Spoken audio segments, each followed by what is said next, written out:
So, being that I'm an unemployed law grad who graduated this past May, I thought it would be a good idea today for me to share the 10 things that surprised me about law school. Because before I went to law school, I thought I had done a lot of research and I thought that I knew what the experience would be like. But once I was going through 1L year, I realized that I really didn't know that much about law school and what this experience would be like. So I figured this list might be able to help some people who are starting to go to law school or trying to make the decision to go. So here are the 10 things that surprised me about law school. Okay, and I wrote it down on my phone so I wouldn't forget. So here we go. Okay, number 10 is the ages of my classmates. So I went to law school straight from undergrad when I was 22 years old. And when I was graduating college, I had I would say I knew at least a handful of kids who were going straight from my college to law school. So I kind of thought that when I got to law school, the majority of my classmates would be around my age too, and would be going straight from undergrad too. But that wasn't the case. I remember that at orientation, we had a convocation and the dean was talking to us. And I remember him saying he was so proud of the fact that of my entering class, the average age was about 27 years old. It was definitely upper 20s, and I was only 22. And I remember thinking oh my goodness, that can't be true. I'm so young. That means I was just no, everyone here is my age. And then once I sat in class, I realized that I was in fact one of the youngest ones there. Of the 80 students who you sit in class with every day as a 1L, I would say that at most only 10 of us came straight from undergrad, and I might even be adding into that people who had only taken off 1 year. So it was really only a minority of us who had just come straight from undergrad, and it was so crazy for me that my classmates were moving in with their boyfriends and girlfriends and had prior careers, and by graduation there was a few babies that walked across the stage with their parents. So the whole experience, I just found it so shocking, the fact that I was one of the youngest ones. So there's a lesson there, is it's never too late to go to law school. Okay, so number 9 is how heavy the books are. So in law school, we call books case books, not textbooks, and they are so heavy. Oh my god, I can't even. Wait, let me go bring one. Okay, so this is just one of my case books for law school. This is for 1L year. This was my civil procedure case book, and look how big it is. So every semester you're going to take 3 main legal subjects that are going to have case books that are this size. So imagine having to schlep 3 of these around. And what's different from undergrad, at least in my experience, than from law school, is the fact that you need to bring your case book to class every single day. In undergrad, you could just you'll have a reading and you just print the reading, and if you were on top of it, you would bring the reading to class. But in law school, you have to have your case book with you at all times, because the professor will reference a specific page, and you have to have it open to that page because they'll be talking about a specific paragraph or a specific sentence, and the entire class discussion at that moment will be on that page, and you just have to have it in front of you. So you have to carry it and schlep your book back and forth, and it just hurts so much. My back hurt so much, carrying all this on the subway. And then it gets even more fun because as finals approaches, if you're like me, you're going to want to buy a review book. So here's my review book from, this is my review book for contracts. It's called the E&E, which stands for Examples and Explanations. And these are really helpful to review the material to make sure that you understand what's going on. So just imagine carrying around 2 of these for one class. It's a lot. It hurts. So, number 9 is the 9th thing that surprised me about law school is how heavy the books are. Okay. Number 8, how prepared you need to be for class. So, in undergrad, it's not really, in my experience, it was pretty common to kind of skim the reading and then chime into the class discussion when you knew what was going on and when you felt comfortable, but that's not how things roll in law school. So in law school, some professors like to utilize a concept called cold calling, where they'll pick a name off a list they've previously generated, or maybe they'll have some other method, like they'll have a bunch of index cards in front of them with people's names on it, and they'll call out a name, and then you have to, so if they call out your name, the professor is going to ask you questions, and you have to be prepared to answer them, and some professors will definitely give passes, so if you're not prepared and you really don't know what's going on, you could just say, I'm using my pass for the day, and you might only have like 2 passes for the entire semester. But not all professors do that. And also, some professors will be good about it, whereas if you clearly don't know what's going on, they'll like let you go. But other professors will not be okay with that, like probably and most definitely go even harder on you because they know what they want you to say and they're going to get you to say it and they're going to keep going after you and everyone's watching. So you have to be prepared for class to do a cold call. But also, you have to be prepared for class because law school is just not like college where you could cram at the end of the semester. So this case book is like 1,200 pages, and I read at least 900 of those pages. So in order to take the final. So like you just have to be prepared and you have to stay on top of your work because the concepts in here tended to build off each other. So if you miss one class, you'll probably be like, oh, I could not do the reading for another class, and then it becomes this whole domino effect, and then you're not prepared, and then at the end of the semester, you're really not going to know what's going on when you have to take the final. So you just really have to stay on top of your work, and you have to be prepared for class for your own self, so you just could stay on top of it. And then another reason why is because this surprised me, was how prepared everyone seemed to be for class every single day. So in college, I feel like I was not a majority, but like a good amount of the time, like I always did my readings, or at least skimmed the readings, and I always felt like I was always like one of the more prepared people in my classes for the class discussion. But once I got to law school, I remember thinking like, oh my goodness, everyone knows exactly what's going on, they know the cases so well, they really understand it, like, oh my goodness. And I remember thinking, like, I'm doing all the readings, like, I don't know if I know it like these students do, like, oh my goodness, like, it was just so shocking to me how prepared everyone was. So, that is number 8. Yes, number 8, how prepared you need to be for law school classes. Alright, so, number 7 are these name cards that you get on like the first day of class. So on the first day, the professor hands out these like foldable paper, this foldable paper that has your name on it. So it looks like this with your name on it, and you're supposed to put it in front of your seat where you sit. So if you're raising your hand, the professor knows who you are and to call out your name. Or if the professor wants to cold call and they just pick someone randomly in the audience and then they'll just go you. Or if you're dozing off and like the professor spots it somehow, they'll be like you and they'll call on you. So the fact that we were given these name cards definitely surprised me, but the name cards may have only surprised me because I went to a pretty small undergraduate university where my class sizes only had at most 30 students in them. So professors basically knew everyone's name, and like I never sat in a lecture hall, so I don't know if I was just surprised by the name cards because I did go to such a small undergrad that the professors knew everyone and had no need for the name cards.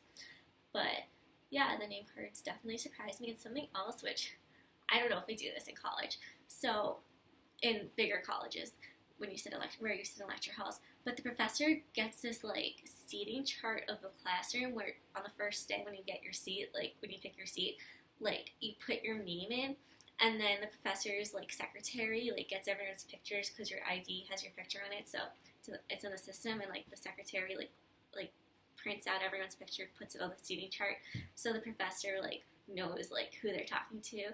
But like sometimes like it gets confusing because for some reason like something always goes wrong. I feel like the professor got the wrong seating chart or we filled it in wrong. So the professor like will think they're calling out someone, but like that person's not there, and it's like this whole big thing of like the professor's wait, what, and then it's a little bit backwards, but it gets worked out at the end. So name cards surprised me about law school. Number 6 is the different learning systems. So before going into law school, I had sat in on a class at a different law school that I thought about going to. So I kind of had an idea about this, but I don't think I understood what it meant about how my learning would be different. So in undergrad, you get a reading, and then you spend the next class discussing the reading. And it's a whole big, generally class discussion, or the professor, if there's no class discussion, the professor stands at the chalkboard and like puts a bunch of concepts on the chalkboard and tries to explain it or whatnot. But law school tends to be very different. So what happens is you get a homework assignment every single day. And okay, this also surprised me, the fact that I felt like in undergrad, like if a professor fell behind, like they would cut out readings and whatnot. In law school, like no, the professor fell behind, you still had to be on top of the syllabus, and the professor got through everything. Like there was no shortcuts for me. But anyway, okay. So what was I saying? Oh no. Oh, I was talking about the different learning system. Okay, so in law school, how it goes is you get a homework reading. So you have to read, like, it depends how big the cases are, but let's say you have to read 6 cases that night, which you'll discuss the next day in class. But it's not class discussion like I was used to in undergrad. So the way it works is, for the most part, some professors are different. So the way you're taught the material in law school is that the professor will cold calling. So the professor will call out a student's name and start asking the student a series of questions about the case.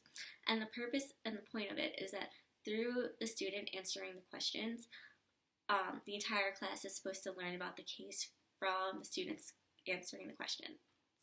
And this always confused me because we only have just read the case the night before for the homework. Like, we're not experts on it, so how on earth are we supposed to not only teach ourselves by answering these questions, but by teaching the rest of the class? Because in law school, the professors, I felt like, just did a lot less explaining of the cases, and it was more learning about the case from the questioning and from your own study of the material. Like, the professor never really stands at the board and like writes on the chalkboard and explains the legal concepts. It's not how, so that's just not how it's done. So like the learning style of law school really confused me, and it was a learning experience, just learning how to learn from this cold call mechanism. And I'm a pretty empathetic person, so if someone was getting cold called and like it wasn't going well and like I felt bad for this person, like I couldn't concentrate and I just felt so bad for them. So it was really hard for me to learn how to learn with this new learning style. Okay, number 5. No one really remembers your bad cold call. So this is interesting. So everyone, or most people, get really nervous about cold calling, myself included, of course, because no one wants to really be put on the spot and to be embarrassed, or like this happened to me. Like, you kind of know the material, except once you get cold called, like you freeze, and like everything you know is just out the window. Like, you have no idea what's going on. But or maybe you're the type of person that loves this and like loves to be on the spot. Like, you're super prepared. You want to show to everyone that you know everything. But for the most part, I feel like a lot of us and a lot of law students are pretty scared about cold calling. But what's interesting is the fact that like second semester went all year, and even in the years after, when we would talk about how it went and like relive like our experience and like what happened in class with certain professors, like I feel like we would be like, oh, do you remember like when I said this in my cold call, or do you remember this? And like no one remembers. Like, if you think about it, like at least 2 people get cold called in class, and there's so many classes a day. Like, you have 2 classes a day at least, and then every single day, like unless your cold call went really, really, really, really terribly, or like unless your cold call went really, really, really badly, or like it just happens to stick out in someone's mind for some reason, like no one remembers your bad cold call experience. And to be honest, the professor probably does not remember your bad cold call experience either. So it's not something to worry about. And some people do get worried about the last point, like the professor is gonna like take my bad cold call into account when they make my grade, because for the most part, your law school grade is based off your one final exam at the end of the semester. But at least at my law school, professors could bump you up half a letter grade or bump you below half a letter grade based on your performance in class. But to be honest, like if you had one really bad cold call, the professor isn't going to remember it. But about the performance and like it affecting your grade, one thing that also surprised me was like there were some students my 1L year who just raised their hand, I feel like for the sake of raising their hand, and really did not have a lot to add to the class, and like did not add really good questions, and that was so distracting for me because I'd be like, oh my god, can they just stop asking questions so we can all get on with our lives? So please don't do that for your classmates' sake. Okay.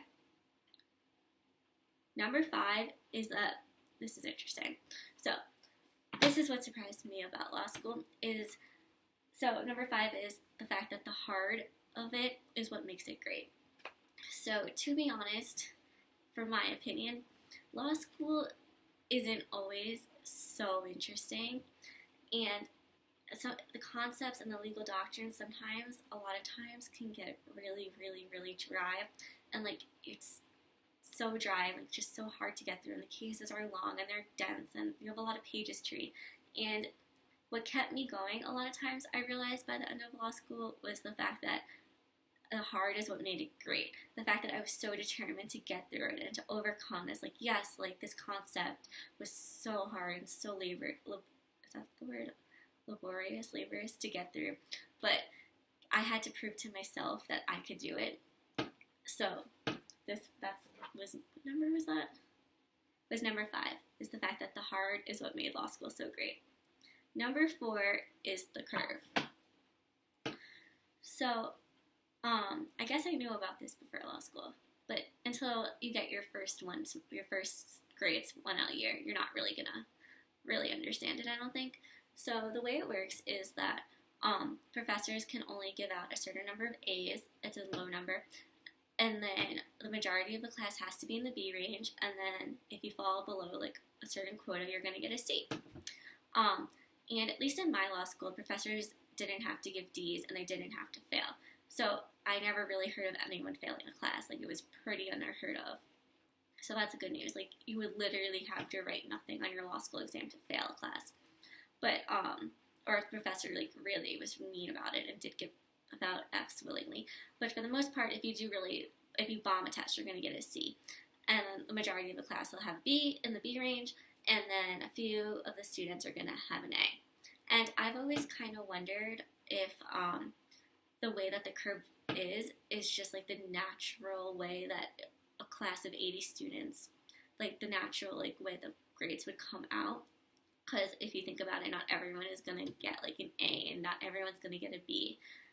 And then a few people in a class of 80 are going to get a C. And I've never sat with a professor, so I don't know like if there ever was a situation where a student, like, and I'm sure, of course, it has to happen, where a student like deserves an A, but because of the quota, like they have to give that student a B.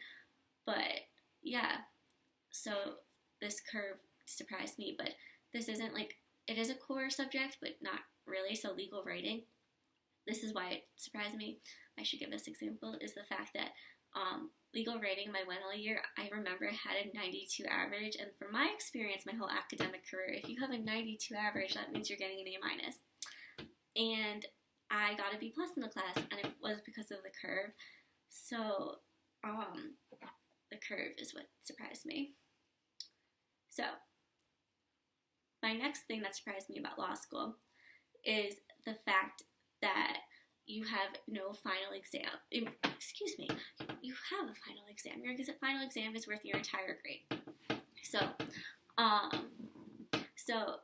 you have no midterms unless, well, some professors 1L year will give a midterm and it will only count for like maybe 5 to 10%. Like it'll only count if you did well, or like none of mine counted, so I don't know. But basically, like, the majority of your grade in law school is from your one final exam at the end of the semester. And I didn't worry about this so much going into law school because that's how it worked when I studied abroad in London. And I did really well when I studied abroad in London. But once I got to law school and I was like reviewing, and I was like, oh my god, like my entire semester grade like counts on this. Like it was really shocking and surprising to me. But as the years went on and the semesters went on, like this freaked me out less and less, and it was all okay. And I was actually really relieved at certain points to only have to study for a final exam once. So, number 3 was the fact that you only have one final and one grade. Okay. Number 2, you really need to think about your decision to go to law school.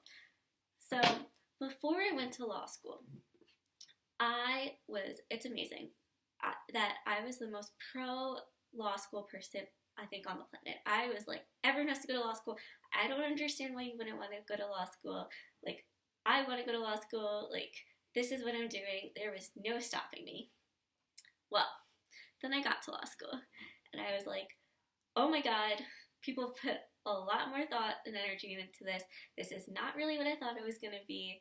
Like, I don't think I thought about this clearly. Like, I had no idea what I was thinking. Like, you really got to think about your decision to go to law school for many reasons. Like, it is hard. It's so hard. Like, I thought I knew how hard it would be. Like, you don't know how hard it's going to be till you get there and you have to do it. And there's days when you just don't want to do it, and it's so hard. But you have to have, on those bad days when you just want to give up, your reason for going to law school has to push you through it. Another reason to really think about it is the amount of time and effort that has to go into it. It's not like undergrad where you can just wing it. Like, unless you're a really, really gifted legal scholar, you can't wing it, and it just takes so much time and effort to study for your one final exam. So, for example, if you had a final exam that's worth, so if it's a 5-credit class, we had a 4-hour final exam, which also surprised me, the fact that a final exam could take 4 hours. But anyway, so for a 4-credit, or how about, I took more 3-credit classes, so this is a better example because I know more clearly. So for a 3-credit class, that means there was like 21 classes throughout the semester. So to study for the final, I had to go over all 21 classes, and I would sit and try and do every day. I would study 6 classes of the semester. So for one 3-credit class, it took 3 days worth of studying to study for the final exam. So just imagine, and if you have 3 finals, that's 9 days where you're literally just sitting for at least 12 hours a day studying. So the amount of time that it takes just to go through all the legal concepts of this 1,000-page text casebook, like, you have to be really sure, like, this is something you really want to do, and you have to be dedicated to earning your JD. So, really, really, you have to think through your decision. And also, like, professors know, like, professors, like, if you're just not into it, like, it's gonna come off on the professor. Like, if you're clearly, like sitting in class, like, not paying attention, like, on Facebook, like, just not actively participating, like, the professor knows, and, like, we know as your fellow students, like, you're only here for, like, you're only doing this for a reason other than yourself, and it's not worth it, honestly. Like, 3 years of law school, like, all the time, all the money, like, law school's expensive, all the energy, like, just really, really, really think through your decision to go to law school. Okay, so number 1, I don't know if this is the biggest thing that surprised me about law school, but it's like the best thing that surprised me about law school is how great graduation day felt. Like, oh my gosh, like, I was super excited about graduation going into it, and I knew the bar exam was coming up and I would have to start studying the next week, but on that day, like, I really took it, and, like, I really took the day for myself. And I remember, like, just, like, before I walked across the stage to earn my diploma, I was like, okay, this is it, like, you deserve this, you earned this, like, this is for you. So just like that day, it was just such an amazing feeling, and it made like all those like really long nights when like I just didn't know what was going on and I was so tired, and like during those final exams when I was just like puking out the information and like trying to get my thoughts on the page, and I was freaking out because time was running out. Like it just made like graduation day made like everything I went through in law school worth it. So those are those are the 10 things that surprised me about law school. So thanks for watching. Hold on. Mommy? Yes. Did anything surprise you about studying me in law school? Everything. Not getting a job. Mom!